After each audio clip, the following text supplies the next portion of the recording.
दोस्तों भारत आज के टाइम दुनिया की सबसे तेजी से ग्रो करने वाली मेजर इकोनॉमी बन चुकी है। आज से 20 साल पहले जिस तरह से दुनिया के बड़े बड़े इन्वेस्टर्स की निगाहें चाइना पे थी, ठीक उसी तरह आज दुनिया भर के इन्वेस्टर्स की निगाहें इंडिया पे हैं। अगर आप इंडिया की स्टॉक मार्केट में लिस्टेड सभी कंपनियों की टोटल वैल्यूएशन निकाले तो ये 6.3 ट्रिलियन डॉलर की बनती है, जो कि इंडिया की टोटल जीडीपी से ऑलमोस्ट डबल होगा।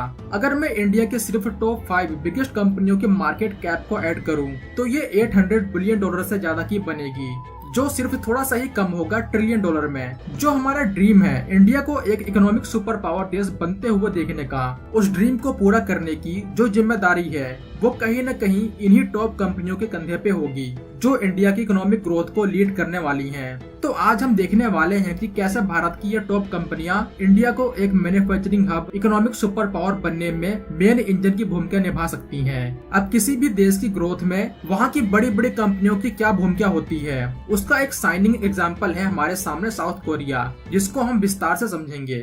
दोस्तों अगर हम दुनिया की कुछ मेजर इकोनॉमी की बात करें तो आप एक चीज जरूर नोटिस करेंगे, इन देशों की कई कंपनियां ग्लोबल ब्रांड बन चुकी हैं। ये कंपनियां इनोवेशन के मामले में दुनिया के दूसरे देशों के मुकाबले बहुत आगे निकल चुकी हैं। जैसे अगर आप यूएसए के बारे में सोचेंगे तो Google, Facebook, Apple, Microsoft, Tesla, general motor, Intel ऐसी कंपनियां हमारे माइंड में आएंगी। और आज के टाइम ये कंपनियां कहीं न कहीं आपकी डेली लाइफ को इम्पैक्ट करती हैं। अगर आप स्मार्टफोन यूज करते हो तो आपको उस फोन में जो ऑपरेटिंग सिस्टम देखने को मिलेगा एंड्रॉइड, वो यूएस का है। अगर आपको एंड्रॉइड पसंद नहीं है तो आपके पास एक और बड़ा ऑप्शन होगा, वो है iOS, जो एप्पल का ऑपरेटिंग सिस्टम है और एप्पल एक यूएस बेस्ड कंपनी है। अगर आप कंप्यूटर, पीसी या लैपटॉप, टैबलेट का यूज कर रहे हैं तो वहाँ भी आपको विंडोज ऑपरेटिंग सिस्टम देखने को मिलेंगे, जो यूएस की कंपनी माइक्रोसॉफ्ट का प्रोडक्ट है। आज के टाइम इंटरनेट की दुनिया में, इंफॉर्मेशन की दुनिया में कंप्लीट डोमिनेशन है अमेरिकन कंपनियों की। यही कंपनियां यूएस की इकोनॉमी में ट्रिलियंस ऑफ डॉलर का कंट्रीब्यूशन करती हैं। और सबसे बड़ी बात है, ये कंपनियां यूएस की सॉफ्ट पावर को दुनिया भर में फैलाती हैं। तो देखा जाए तो आपकी पब्लिक लाइफ से लेकर के प्राइवेट लाइफ तक सब चीजों को यूएस की कंपनियां डायरेक्ट या इनडायरेक्ट वे में इन्फ्लुएंस करती हैं। और ये सिर्फ इंडिया में ही नहीं बल्कि ऑलमोस्ट पूरी दुनिया में यूएस की कंपनियों का बहुत बड़ा इन्फ्लुएंस है। उसी तरह आप जापान के बारे में सोचेंगे तो आपके माइंड में आएगा Toyota, Suzuki, Sony corporation, Honda motors और पैनासोनिक जैसे नाम, जो बहुत बड़ा योगदान दे रहे हैं जापान की इकोनॉमी में और जापान की सॉफ्ट पावर को ग्लोबल लेवल पे फैलाने में। ठीक उसी तरह आपको जर्मनी में भी देखने को मिल जाएंगी ऐसी कंपनियां जो जर्मनी की इकोनॉमी के लिए बैकबोन बन चुकी हैं, जैसे BMW, मर्सिडीज। इन सब के बाद हम चाइना को नहीं भूल सकते, जो 21st सेंचुरी की सबसे बड़ी इकोनॉमिक सुपर पावर है। और एस्टिमेट के अनुसार 2027 से 2030 तक यूएस को बीट करके चाइना दुनिया का सबसे बड़ा इकोनॉमिक सुपर पावर बन जाएगा। हालांकि इंडिया में चाइना की कुछ कंपनियों को सरकार ने बैन जरूर कर रखा है, लेकिन ये कंपनियां इंडिया के अलावा पूरी दुनिया में अपनी डोमिनेंस दिखा रही हैं और चाइना की इकोनॉमी में बहुत बड़ा योगदान दे रही हैं। अगर आप दुनिया की टॉप 10 कंपनियों की रैंक देखेंगे टोटल वैल्यूएशन के मामले में, तो यहाँ पे यूएस के बाद सबसे ज्यादा डोमिनेंस चाइनीज ब्रांड का ही देखने को मिलेगा। इससे ये पता चलता है कि चाइना की इकोनॉमिक पावर कितनी ज्यादा बढ़ चुकी है। अब अगर हम इंडिया आए तो आपको कोई भी इंडियन ब्रांड नहीं देखने को मिलेगा जो ग्लोबल लेवल पे अपनी यूनिक पहचान बना पाया हो, सिवाय कुछ कंपनियों के, जैसे टाटा ग्रुप की कुछ कंपनियां और इन्फोसिस, महिंद्रा। ये वो कुछ कंपनियां हैं जिनका थोड़ा बहुत इम्पैक्ट है दुनिया के कुछ देशों में, लेकिन इनके अलावा कोई यूनिक आइडेंटिटी नहीं बना पाई है इंडियन कंपनियां। जो आइडेंटिटी आपको सैमसंग की मिलेगी, होंडा मोटर्स, टोयोटा मोटर्स या फिर एप्पल, गूगल की मिलेगी। अब इंडियन ब्रांड्स अभी तक ऐसा क्यों नहीं कर पाए, इसके पीछे कुछ कारण हैं, जैसे इनोवेशन या फिर R&D में एक्सपेंडिचर का ना के बराबर होना, गवर्नमेंट का लिमिटेड सपोर्ट, और जैसा कि आपको पता ही होगा इंडिया एक ओपन मार्केट है, तो ग्लोबल ब्रांड से जो कंपटीशन आता है वो भी एक बड़ी वजह है ना। ये सब चेंज करने की कोशिश की जा रही है और ये चेंज बेसिक से ही आएगा। अगर आप चाइना की टॉप कंपनीज की लिस्ट देखें तो आज इनोवेशन के मामले में ये अमेरिकन कंपनी को टक्कर दे रही हैं। यही चाइनीज कंपनियों की कंडीशन आज से 10 से 15 साल पहले कुछ खास अच्छी नहीं थी। ये कंपनियां यूएस और बाकी दुनिया के इनोवेटिव ब्रांड की कॉपी करके अपने मार्केट में सस्ते रेट पे बेचती थी। फिर धीरे धीरे इनके पास कैपिटल आता गया और धीरे धीरे ये कंपनियां मिलियन डॉलर से मल्टी बिलियन डॉलर्स की कंपनीज बन चुकी हैं। फिर सरकार की हेल्प से इन कंपनियों ने इनोवेशन एंड R&D में अपने एक्सपेंडिचर को बढ़ाना स्टार्ट कर दिया। उसका रिजल्ट आज हमारे सामने है। जिन कंपनियों के प्रोडक्ट को आज से 10 से 15 साल पहले चाइनीज माल बोल के ट्रोल किया करते थे, आज वही कंपनियां सैमसंग, एप्पल जैसी ब्रांड को टक्कर दे रही हैं इनोवेशन के मामले में। अब सेम चीज इंडिया में भी करने की कोशिश की जा रही है गवर्नमेंट सपोर्ट से। बट क्या इतना काफी होगा? क्या सिर्फ सब्सिडी से इंडियन ब्रांड्स ग्लोबल लेवल पे कम्पीट कर पाएंगी दुनिया की कुछ बड़ी कंपनियों से? वेल, इस मामले में शायद हम साउथ कोरिया से कुछ सीख सकते हैं।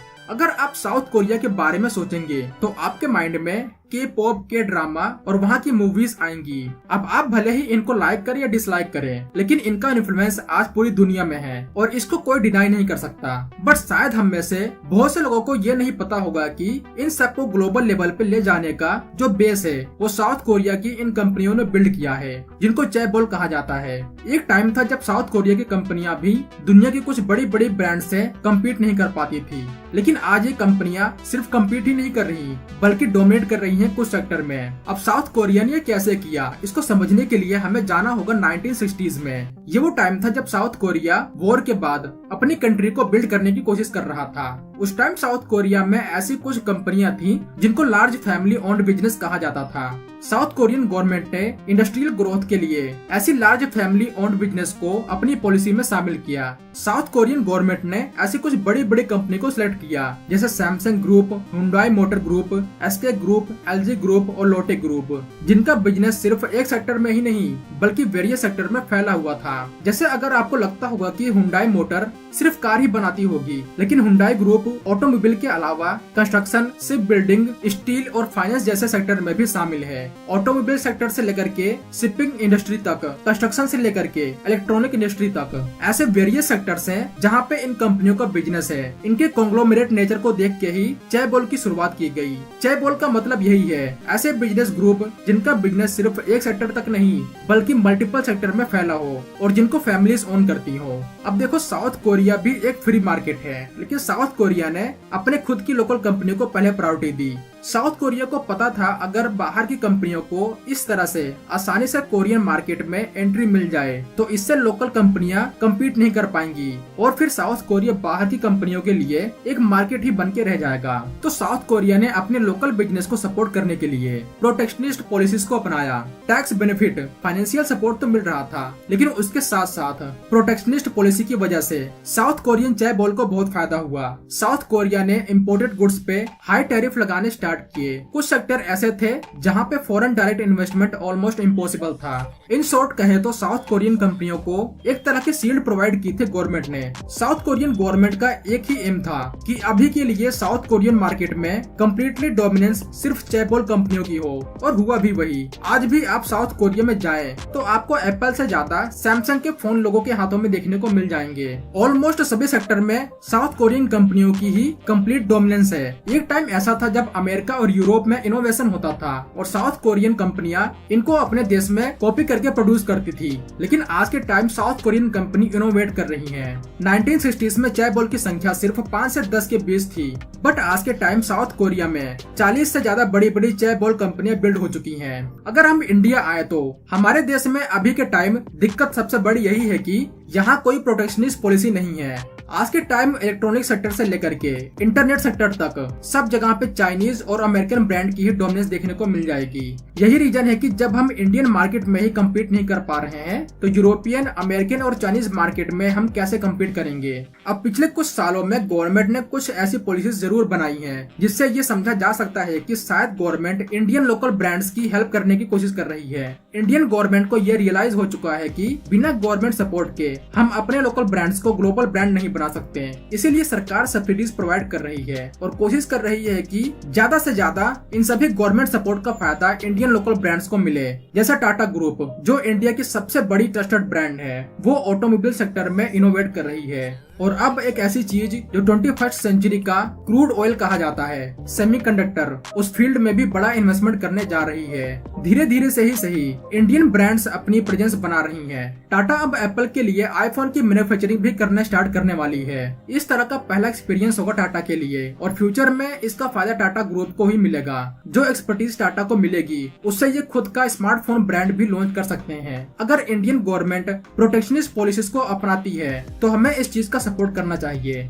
लेकिन लगता नहीं कि इंडियन गवर्नमेंट इस पे सीरियस है। अब जैसे टेस्ला के केस में हुआ, इंडियन गवर्नमेंट ने टेस्ला को लाने के लिए कितनी कोशिशें की, यहाँ तक कि टेस्ला के लिए एक अलग से पॉलिसी भी बना डाली, और फिर भी टेस्ला इंडिया में नहीं आई। और आने वाले कुछ सालों में भी ऐसे कुछ संकेत भी नहीं है कि टेस्ला इंडिया में आएगी। जबकि इंडियन गवर्नमेंट उतना एफर्ट इंडियन ईवी ब्रांड्स को सपोर्ट करने में डाले तो शायद आज से 10 साल बाद यही इंडियन ब्रांड्स टेस्ला को टक्कर देने के लेवल पे आ जाएंगी। इंडिया में टाटा, महिंद्रा और कुछ स्टार्टअप्स कंपनियां हैं जो ईवी सेक्टर में अच्छा काम कर रही हैं, तो हमें टेस्ला की तरफ क्यों देखना। इसके अलावा इलेक्ट्रॉनिक सेक्टर में सरकार को सबसे ज्यादा फोकस करना चाहिए, क्योंकि आज के time electronic sector daily basis पे सबसे इम्पोर्टेंट चीज बन चुकी है। और सैड बात तो ये है, आज के टाइम इस सेक्टर पे पूरा डोमिनेंस चाइना का है। इस सेक्टर में आपको इंडियन ब्रांड्स देखने को नहीं मिलेंगे। इलेक्ट्रॉनिक सेक्टर आज के टाइम में स्ट्रेटेजिकली बहुत इंपॉर्टेंट बन चुका है और सरकार को इसके ऊपर ज्यादा फोकस करना होगा। जितना भी सपोर्ट मिल रहा है उससे कहीं ज्यादा सपोर्ट प्रोवाइड करना होगा। लेकिन हमारे पास खुद का कोई ऐसा स्मार्टफोन ब्रांड नहीं है, कोई लैपटॉप कंप्यूटर ब्रांड नहीं है जो ग्लोबल तो क्या